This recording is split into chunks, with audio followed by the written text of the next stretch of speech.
Assalamualaikum dan halo semuanya. Semoga kalian selalu sehat dan dilancarkan segala rezekinya dimanapun kalian berada. Film yang akan kita bahas kali ini berjudul Cold State vs a Nobody yang rilis di tahun 2025. Disutradarai oleh Ramja Gadis, film ini dibintangi pria Darsi Pulikonda, Hars Rohan, dan juga Sri Devi sebagai tokoh utamanya. So, untuk lebih jelasnya langsung aja kita masuk ke alur ceritanya.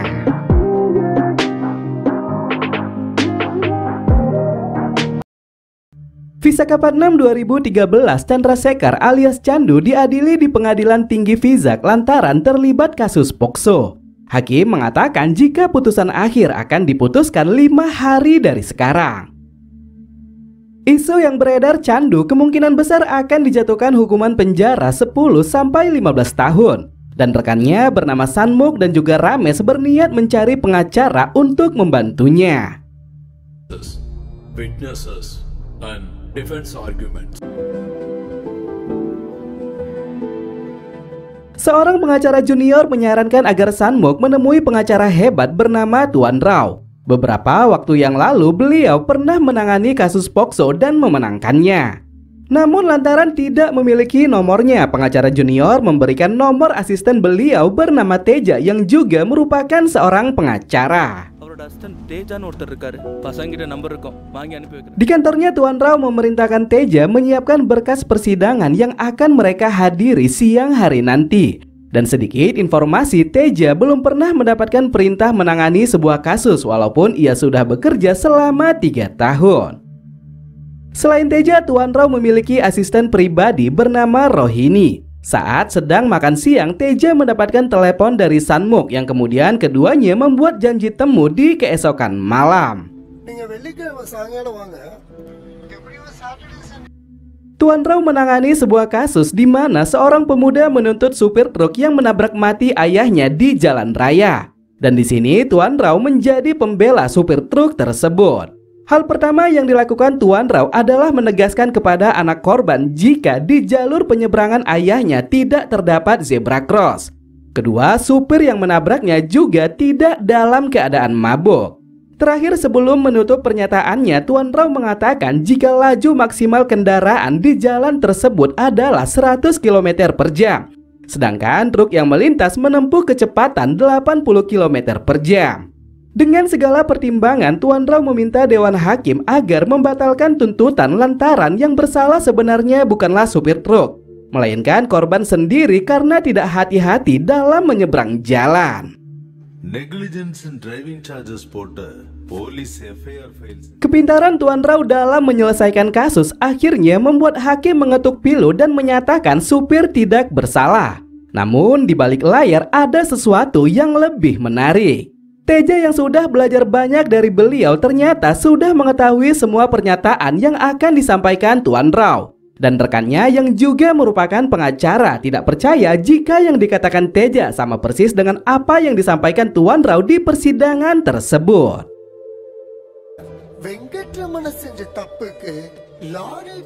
Teja memberanikan diri meminta sebuah kasus untuk ia tangani. Dan sebelum mengiyakannya, Tuan Rao meminta Teja memberikan jawaban yang tepat dari sebuah kasus. Sebuah kereta api melaju pada relnya dan di depan ada seorang pria berdiri di jalur yang sama. Posisi Teja saat itu berdiri di tuas pengubah lintasan. Dan jika menarik tuasnya, kereta akan berpindah ke jalur lain. Namun yang menjadi permasalahannya, di jalur lain juga terdapat 5 orang yang sedang berdiri. Dan jika kereta berganti arah, kelima orang tersebut bisa saja tewas seketika. Pertanyaannya, jika Teja disuruh memilih siapakah yang akan ia selamatkan, si 1 orang atau si 5 orang?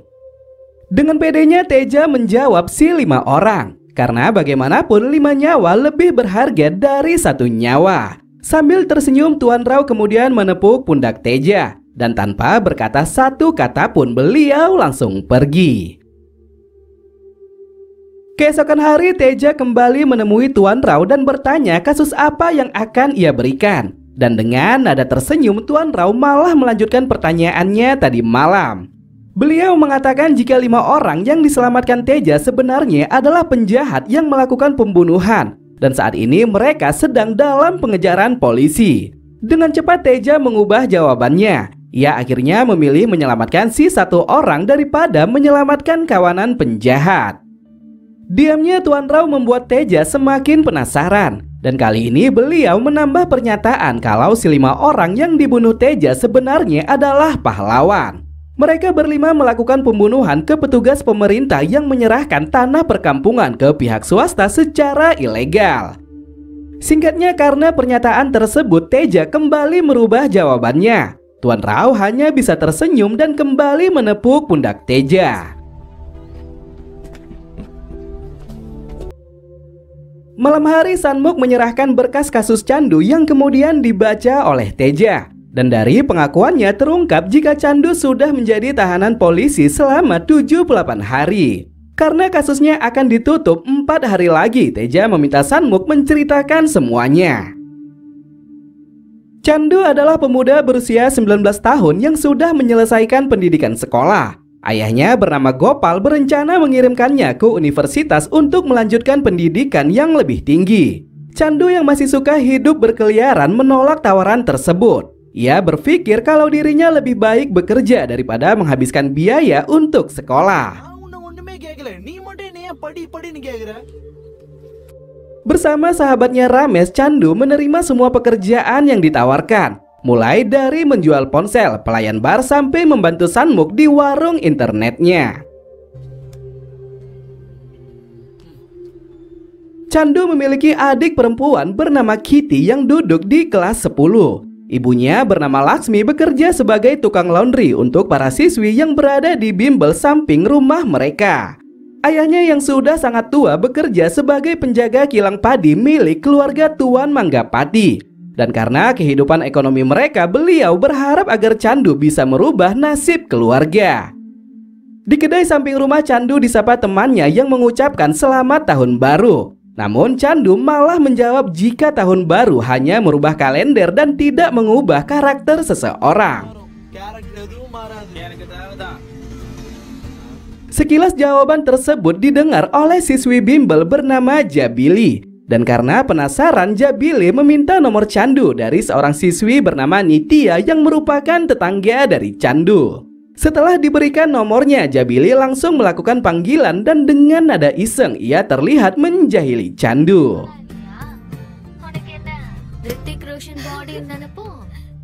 Jabili adalah bagian dari keluarga Tuan Manggapati. Ia tinggal bersama ibu, adik, dan kakeknya yang merupakan mantan kepala desa. Malam ini keluarga besar mereka akan merayakan hari ulang tahun adik Jabili bernama Varsini yang ke-13 tahun. Dan sebagai paman satu-satunya, Manggapati turut hadir di acara tersebut. Manggapati tidak menyukai dandanan Varsini yang memakai lengan terbuka. Ia merasa jika setiap anggota keluarga harus menjaga penampilan agar tidak terpengaruh budaya luar. Manggapati juga menekankan agar semua anak perempuan di keluarga mereka tidak menjalin hubungan ataupun berpacaran di usia dini. Dan terlebih karena status kasta yang lebih tinggi, Manggapati tidak mengizinkan ada anggota keluarga yang berhubungan dengan kasta rendah. Intinya Manggapati adalah sosok pengusaha yang sombong dan merasa lebih baik dari siapapun. Ia tidak mau mencampurkan tangannya dengan orang-orang yang statusnya berada di bawahnya. Momen di mana anggota keluarga makan malam, telepon Jabili berdering 2 kali. Dan melihat sosok pamannya yang sangat kejam, Jabili mengatakan jika panggilan tersebut adalah layanan customer. Setelah Manggapati pergi dari rumah mereka, Jabili mengatakan kepada sang ibu jikalau ayah mereka masih hidup, kemungkinan keadaan keluarga tidak akan setegang ini.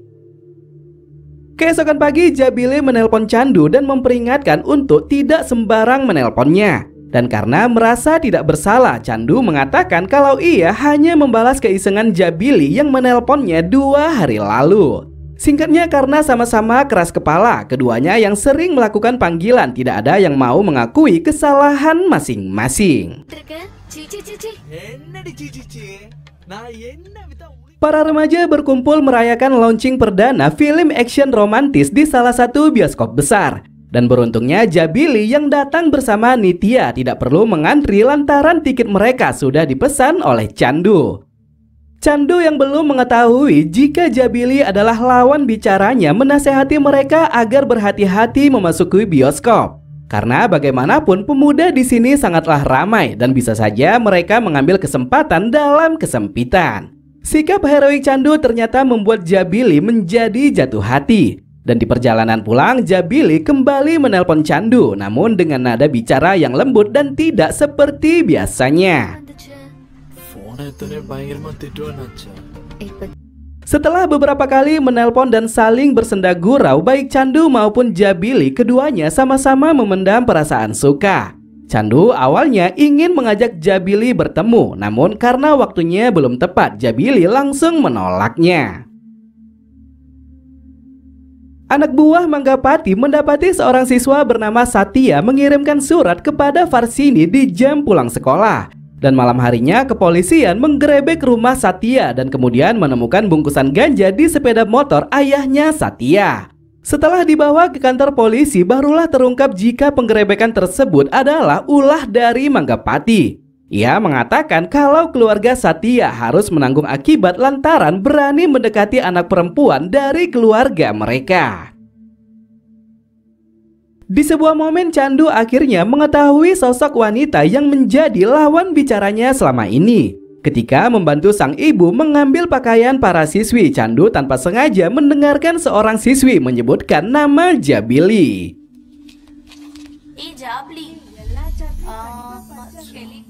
Setelah mengetahui sosok gadis pujaan hati, Chandu semakin bersemangat untuk bertelepon. Namun tanpa disangka setelah pertemuan tersebut, ponsel Jabili malah tidak aktif sama sekali.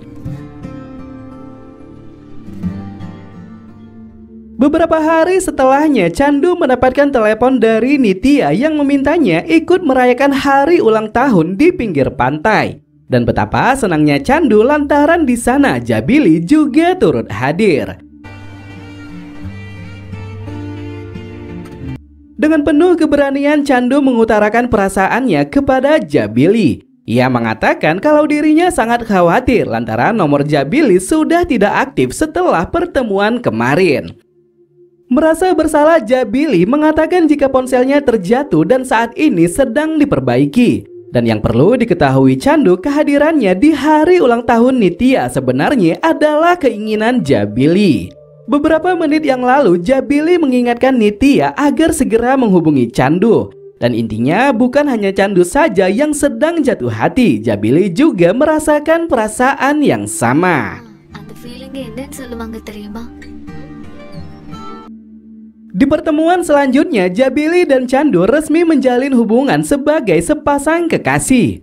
Dan di beberapa momen, Chandu mengajak Jabili bermain di pinggir pantai dan jalan berdua menggunakan sepeda motornya. Chandu juga mengajak Jabili ke rumah dan mengenalkannya dengan ibu serta adiknya. Ketiganya sepakat menyembunyikan kehadiran Jabili jika sang ayah pulang istirahat makan siang. Selain keluarganya, Chandu juga mengenalkan Jabili dengan Sanmuk dan semua teman-teman tongkrongannya. Mereka semua sangat bahagia melihat kedekatan di antara keduanya. Intinya selama menjalin kasih, Chandu selalu menyayangi dan menjaga baik Jabili. Ia tidak pernah melakukan hal-hal aneh yang bersangkutan dengan kehormatan Jabili.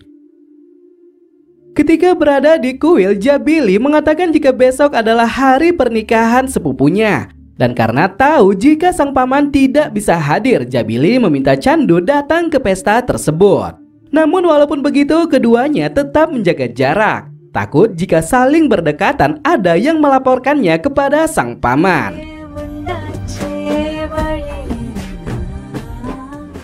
Seiring berjalannya waktu, Manggapati sedikit curiga dengan kebiasaan Jabili yang selalu bertelepon di waktu senggang. Dan karena merasa curiga, Manggapati memerintahkan anak buahnya untuk menyelidikinya. Tanggal 9 Mei, Chandu mendapatkan telepon dari Jabili yang mengatakan jika ia sudah berada di kediaman Chandu. Dan salah satu teman bernama Choti bertanya apa yang dilakukan Chandu kepada Jabili jika tidak ada orang di rumah. Sekilas ucapan Choti malah membuat Chandu menjadi kesal. Dan setelah meminta maaf, Choti malah meminta tumpangan untuk diantarkan pulang.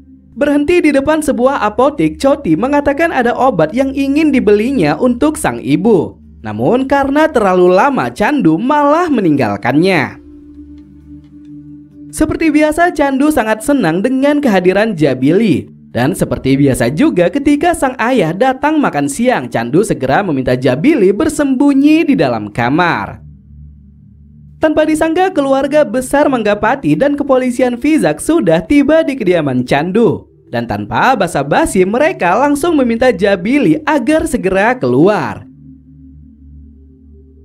Terjadi perselisihan di antara keluarga Candu dan juga keluarga Manggapati. Namun yakin ponakannya tidak bersalah, Manggapati langsung meminta kepolisian menyeret Candu ke kantor polisi.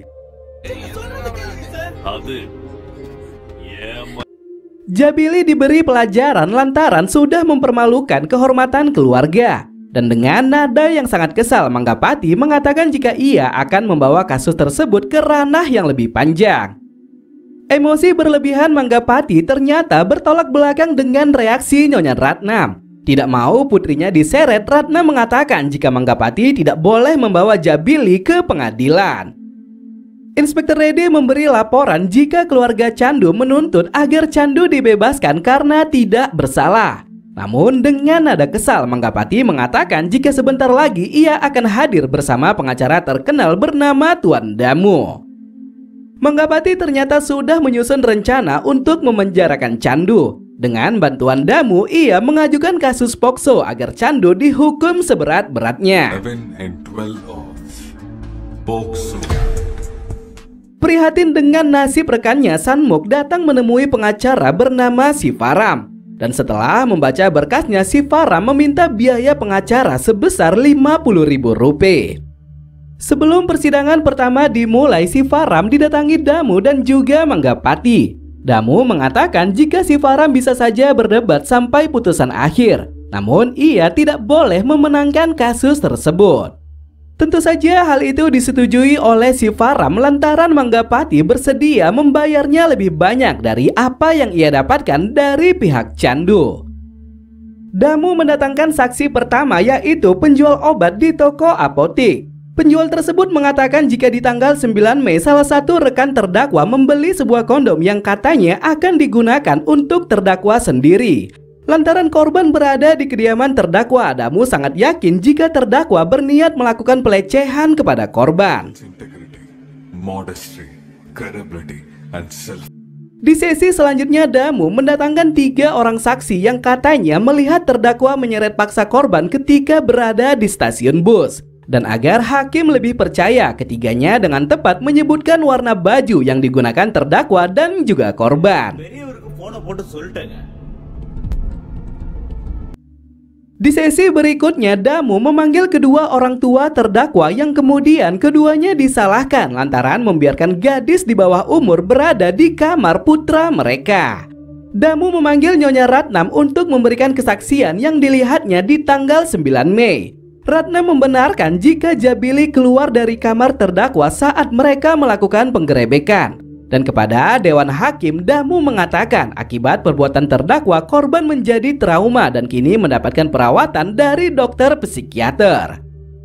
Prabakar selaku dokter psikiater bersaksi kalau Jabili menderita trauma mental akibat mendapatkan pelecehan dari terdakwa.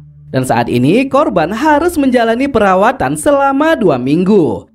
Intinya dalam kasus persidangan, Damu menciptakan bukti palsu yang ia susun dengan sangat rapi.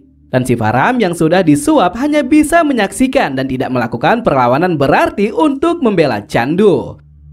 Pada akhirnya setelah persidangan berjalan selama 1,5 bulan, hakim mengatakan jika keputusan hukum akan disampaikan 5 hari lagi. Bertepatan Tuan Rao memiliki kepentingan mendesak di kota Chennai, beliau mengatakan jika ia tidak bisa menerima kasus Candu.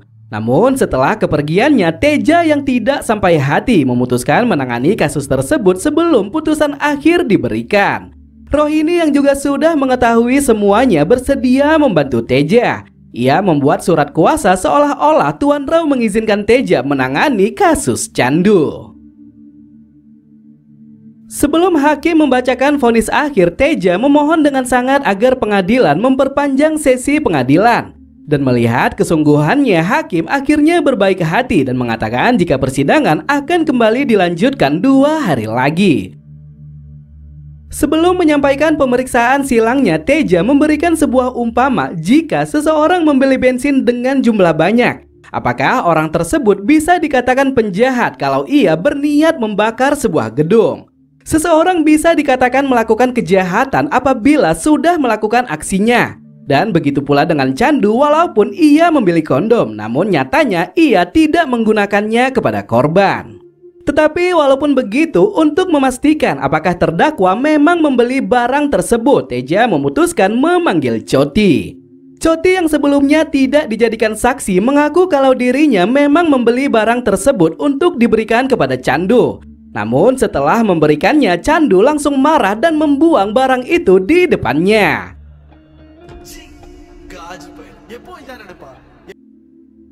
Selanjutnya Teja memanggil kembali 3 saksi yang mengatakan kalau mereka melihat Candu menarik paksa Jabili di stasiun bus.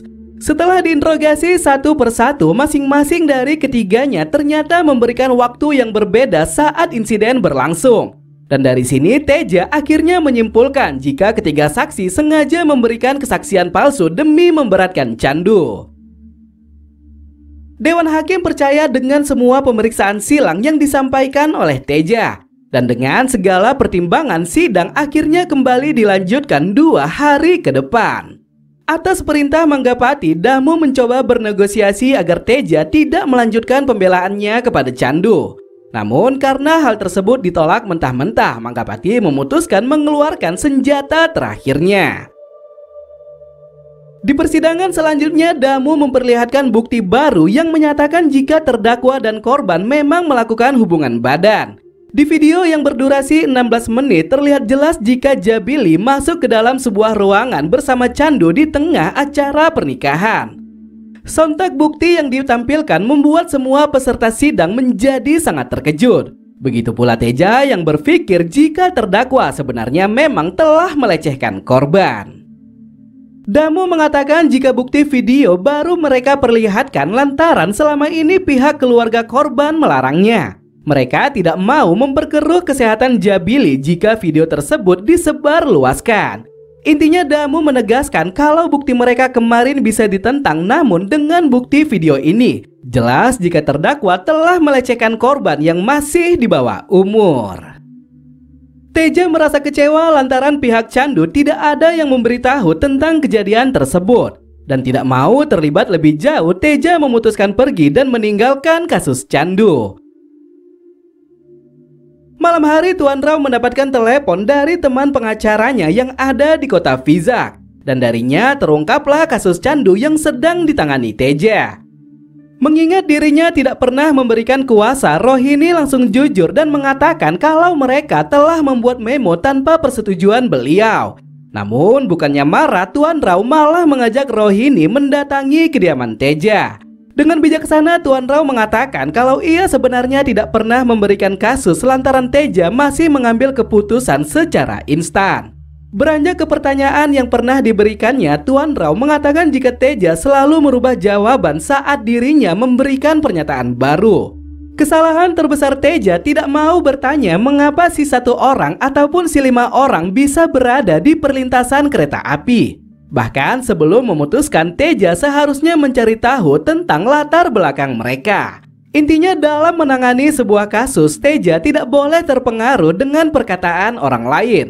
Sebisanya harus mencari kebenaran untuk mendapatkan fakta yang sebenarnya. Setelah mendapatkan izin dari Tuan Rao, Teja kembali bersemangat menyelesaikan kasus yang masih menggantung. Dan di hari persidangan akhir, Teja dengan percaya diri melangkahkan kakinya ke pengadilan. Reddy ditanyai apa alasannya mengajukan pasal 376 KUHP ayat 2 tentang pemerkosaan anak di bawah umur. Dan Reddy menjawab jika ia menulisnya berdasarkan rekaman CCTV saat korban dan terdakwa masuk ke dalam ruangan. Dengan alasan yang tidak masuk akal, Teja mengatakan jika bukti tersebut tidak bisa dijadikan alasan kuat. Karena bagaimanapun dalam video berdurasi 16 menit tersebut belum bisa dipastikan apa yang sebenarnya dilakukan oleh korban dan juga terdakwa. Selanjutnya Teja memanggil dokter Prabakar yang menangani kesehatan Jabili selama 2 minggu terakhir. Prabakar mengatakan kalau korban sudah berkunjung ke kliniknya sebanyak 3 kali bersama Nyonya Ratnam. Setelah dilakukan pemeriksaan silang, Teja kemudian membantah pernyataan Prabakar. 2 hari yang lalu Teja ternyata bertemu dengan asisten Prabakar yang bernama Samba Murti. Samba Murti yang mengetahui identitas semua pasien mengatakan kalau dirinya tidak mengenal foto Jabili yang ditunjukkan oleh Teja. Dan atas pengakuannya Teja menegaskan kalau Prabakar telah memberikan kesaksian palsu. Jabili sebenarnya tidak pernah mendapatkan perawatan medis di klinik Prabakar. Bahkan kemungkinan besarnya Jabili juga bukan korban pelecehan seperti yang diklaim oleh Manggapati. Selanjutnya Teja kemudian memanggil Nyonya Ratnam untuk memberikan keterangan.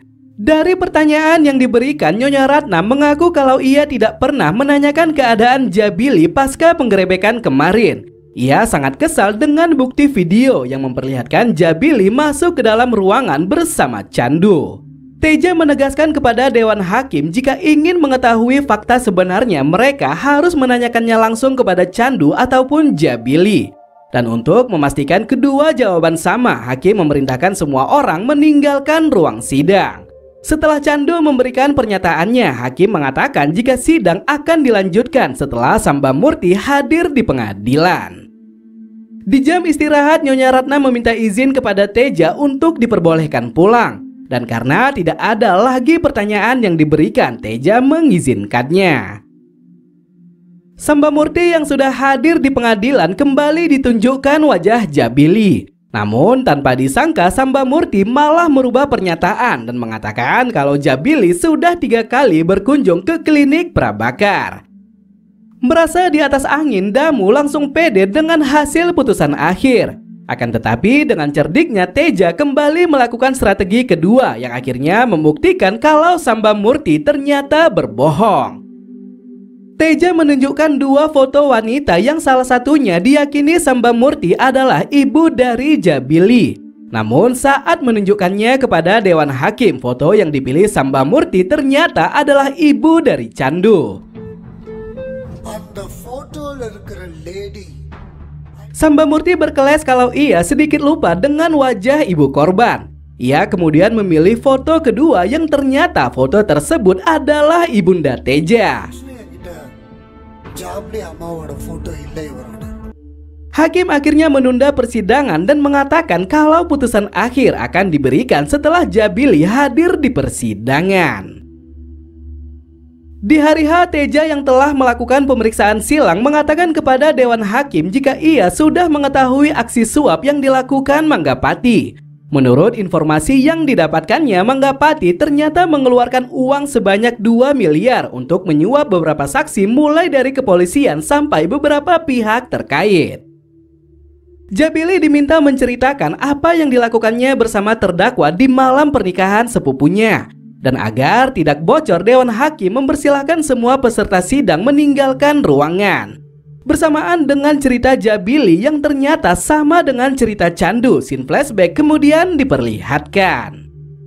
Sebelum memasuki upacara sakral, Jabili memberikan kode kepada Candu agar masuk ke dalam ruangan. Dan betapa terkejutnya Candu begitu Jabili mengatakan kalau ia ingin mempraktikkan bagaimana upacara pernikahan berlangsung.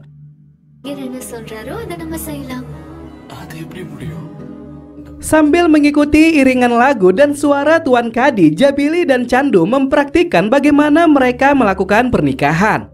Dan 16 menit setelah melakukannya, keduanya sangat bahagia dan kemudian meninggalkan ruangan.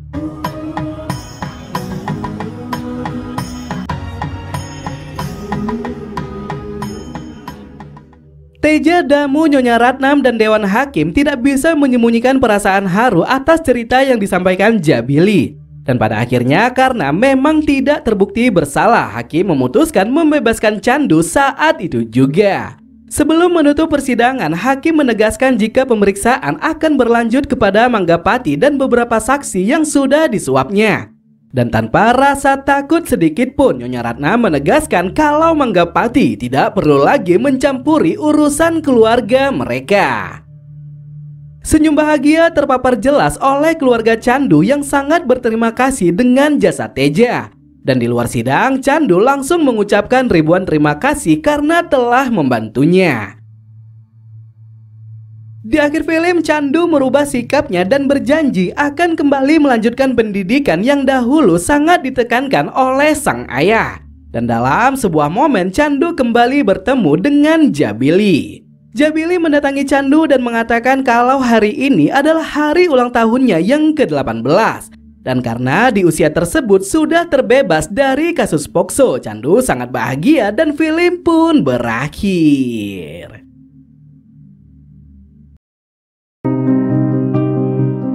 So, mungkin sampai di sini aja ya cerita kali ini. Makasih banyak yang sudah hadir. Jika ada kata-kata saya yang salah, mohon dimaafkan. Saya Ahmad pamit undur diri. Tetap hidup sehat. Thanks for watching and see you to the next video. Bye-bye.